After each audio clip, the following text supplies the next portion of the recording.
nosotros debemos recuperar aquella Argentina que alguna vez fue.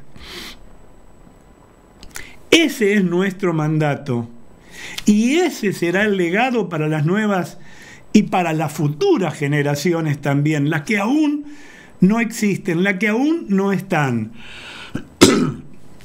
Duele a cualquier argentino de bien saber que la pobreza afecta duramente a más de 1 millón de chicos argentinos que se ven imposibilitados de recibir al menos 4 comidas diarias como corresponde y se acuestan generalmente con sus pancitas vacías todas las noches. Y eso no lo estoy inventando. Eso es lo que reveló precisamente un informe concienzudo de UNICEF. ¿Quién puede dudar, no?, de esa organización internacional?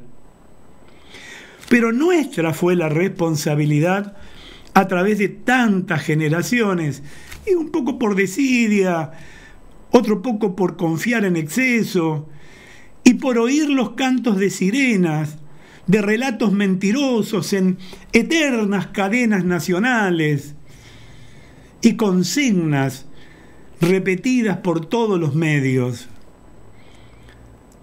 Fuimos alguna vez una gran Argentina, pero dejamos de serlo. No somos ricos, el país lo es, pero esa riqueza está soterrada y además una superficie que entrega todo lo que se le puede dar multiplicado infinitamente. Una tierra fértil, maravillosa. Miren, entre 1880 y 1922, algunos me dicen, che, pero el espejo retrovisor otra vez. No. Pero si no vemos de dónde venimos, jamás vamos a ver por qué estamos así y hacia dónde queremos ir. Por eso traigo esto. Entre 1880 y 1929, nuestro país se destacó en el mundo por su modelo económico agroexportador, generando un crecimiento económico que lo posicionó entre los primeros del mundo. En los años 70, la mecanización del campo se dio en llamar la Revolución Verde, que admiraba el mundo. Pero para eso se necesitaba trabajo, esfuerzo y capital. Ese que el populismo desdeña, porque prefieren planes y sostenimiento para permanecer en el poder y seguir haciendo de las suyas. Calidad institucional es lo que necesitamos.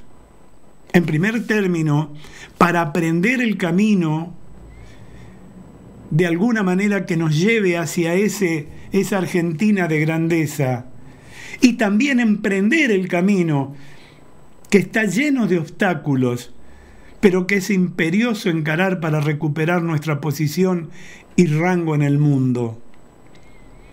En 1960, la economía argentina equivalía al 37,9% del total sudamericano.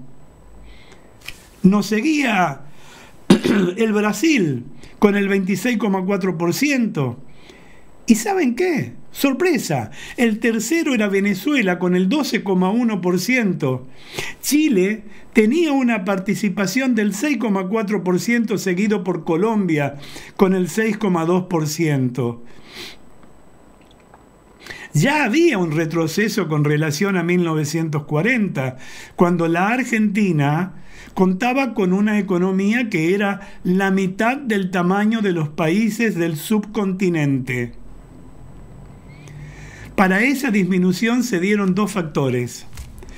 Por un lado, el estancamiento de la Argentina a partir de 1948, producto de sus bajas tasas de inversión, reemplazada por estímulos al consumo que provocó el inicio del proceso inflacionario que nos azota salvo pequeños interregnos.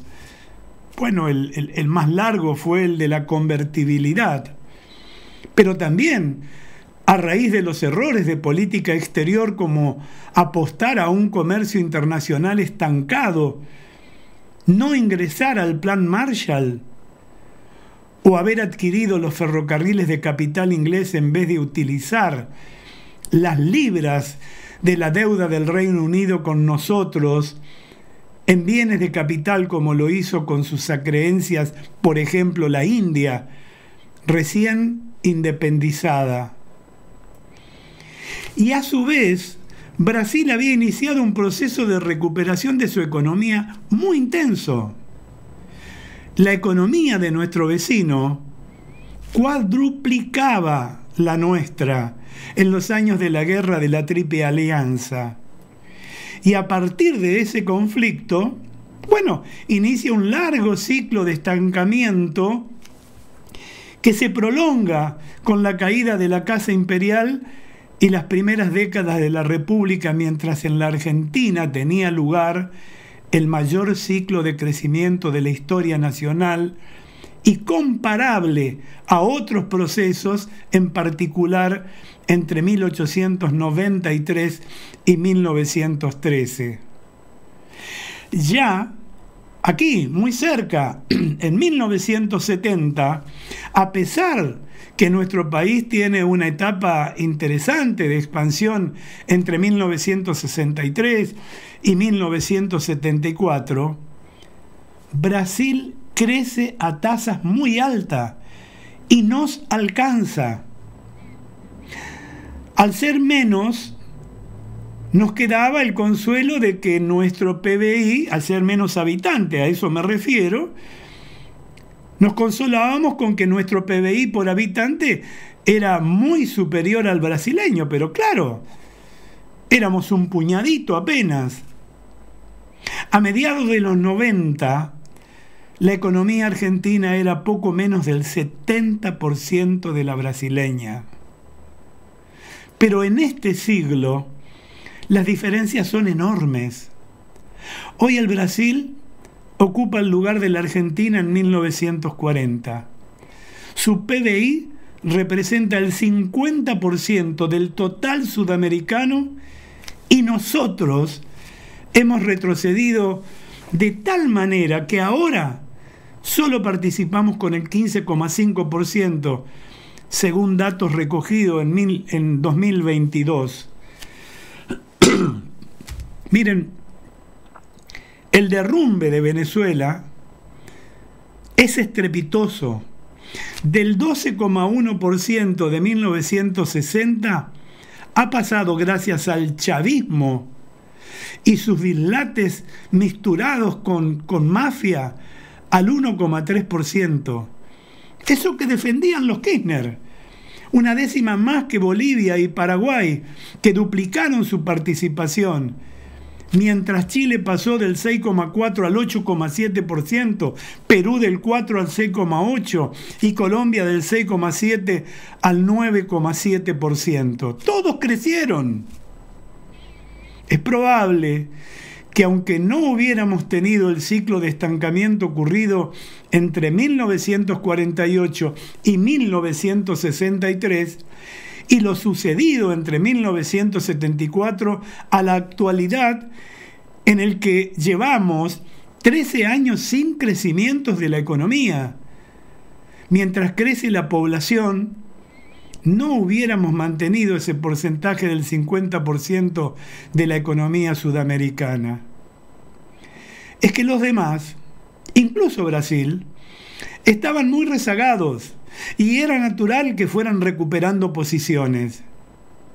Pero bajar al 15,5%, y yo creo que nos interpela a todos, y aún más a quienes tienen o han tenido responsabilidades dirigenciales en este largo periodo de retroceso que podemos llamar decadencia, y que a veces, con ciertos episodios y conductas, podemos calificar de una terrible degradación. Estos números que quise traerles, amigos, señalan el fracaso de varias generaciones y es probable, sí, es probable que explique, entre otras razones, los cambios electorales inesperados de las elecciones del año pasado. Nada es casual.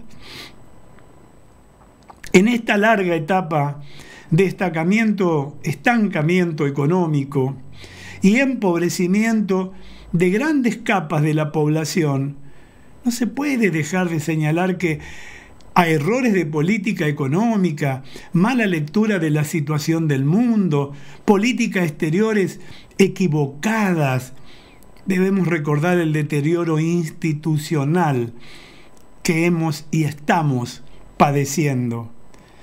Si bien las prácticas electorales mejoraron desde 1946, ya desapareció el fraude, la calidad institucional inició su deterioro por el juicio a la Corte Suprema en 1947 en busca de una justicia adicta al poder. El cambio de la composición del tribunal, que garantiza el cumplimiento de las libertades y garantías constitucionales, fue una constante en todos los gobiernos, y recurriendo para su composición en muchas ocasiones a personajes menores en cuanto a sus antecedentes académicos, y como sucede ahora, sospechado de conductas impropias tanto en su comportamiento como juez federal como en su patrimonio.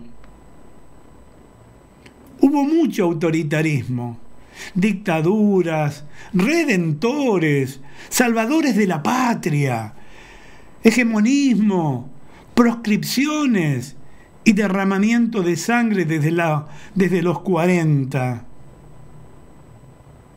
El símbolo de la degradación institucional es que desde el tercer gobierno de Perón en 1974, las leyes que promueven inversiones de capital externo abdican de la jurisdicción judicial argentina en caso de controversias, como se establece precisamente ahora en el RIGI, votado recientemente. En la Argentina, que fue un gran destino de inversión externa desde la unificación nacional en 1862 hasta 1914, los tribunales actuantes eran los argentinos. Amigos, calidad institucional es lo que necesitamos para emprender el camino lleno de obstáculos, pero que es imperioso encarar para recuperar nuestra posición y rango en el mundo. Nosotros podemos porque los recursos están, pero claro, de nosotros depende si entendemos que nada se consigue sin esfuerzo y excelencia educativa, y sobre todo sabiendo a quién confiar nuestra administración nacional y en cada territorio también, porque esto se puede lograr, sí, claro, pero esto es entre todos, y tal como el nombre de nuestro programa, esto es de una sola manera: juntos.